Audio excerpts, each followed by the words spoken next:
मैं Mamta Pandey, all India women conference की joint secretary और disaster management awareness group Uttarakhand की फाउंडर, आप सभी का हार्दिक अभिनंदन करती हूँ।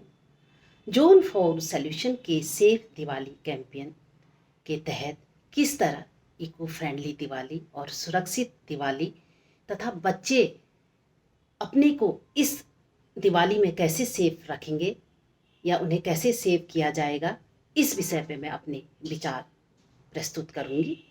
दोस्तों, हमारे देश में दिवाली पर्व अच्छाई की बुराई पर जीत को दर्शाता है।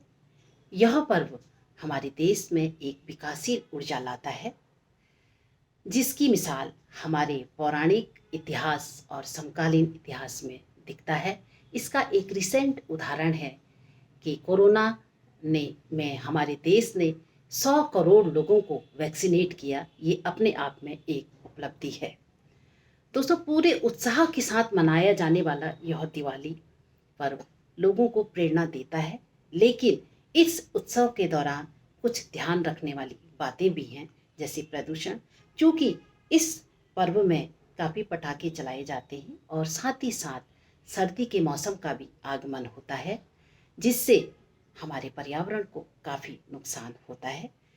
जान का खतरा अक्सर देखा जाता है कि दिवाली के दौरान कई फायर इंसिडेंट होते हैं, जिसमें हमारे देश के कई बच्चे जख्मी हो जाते हैं और कई अपनी जान तक खो देते हैं।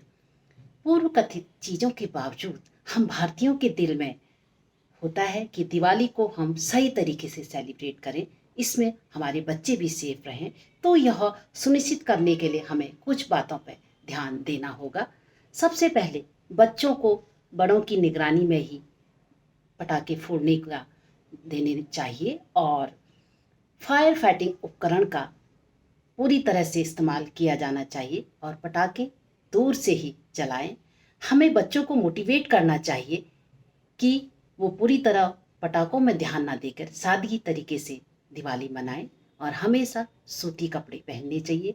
बच्चे अगर पटाखे फोड़ रहे हैं तो एक पानी की बाल्टी जरूर रखनी चाहिए और बच्चों को हाथ में पटाखे कभी नहीं फोड़ने चाहिए। अपने फेस और बालों को सुरक्षित रखना चाहिए, ध्यान देना चाहिए और जिस समय पटाखे फोड़ते हैं उस समय बच्चे नज़दीक ना जाएं और कभी भी बच्चों को अकेले पटाखे ना फोड़ने दें और घर के अंदर तो कदापि बच्चों को पटाखे ना फोड़ने दें, इससे नुकसान हो सकता है। कई बार पटाखे फोड़ते समय बच्चे जख्मी हो जाते हैं, जैसे उनकी आँख में चिंगारी लगने से उनकी आँख इफेक्ट हो जाती है या फेस। तो खुद ही डॉक्टर ना बनकर डॉक्टर से सलाह लें और डॉक्टर के पास जाएं, जिससे एक बच्चे की आँख या कुछ जो घायल हो रहा है वो बच पाए। और पटाखों को कभी स्टोर कर ना रखें और इन पटाखों को कभी कचरे में भी नहीं डालना चाहिए। अगर डालें तो उसको गीला करके डालें। और अधिकतर बच्चे को देखा जाता है कि वो पटाखों को जेब में रख देते हैं, तो उनको ऐसा कभी ना करने दें, ये नुकसानदेह हो सकता है। और इस तरह से हम दिवाली मनाएंगे तो हमारी एक सेफ और उल्लासपूर्वक दिवाली रहेगी। आप सभी को दिवाली की हार्दिक शुभकामनाएं। जय हिंद, जय भारत।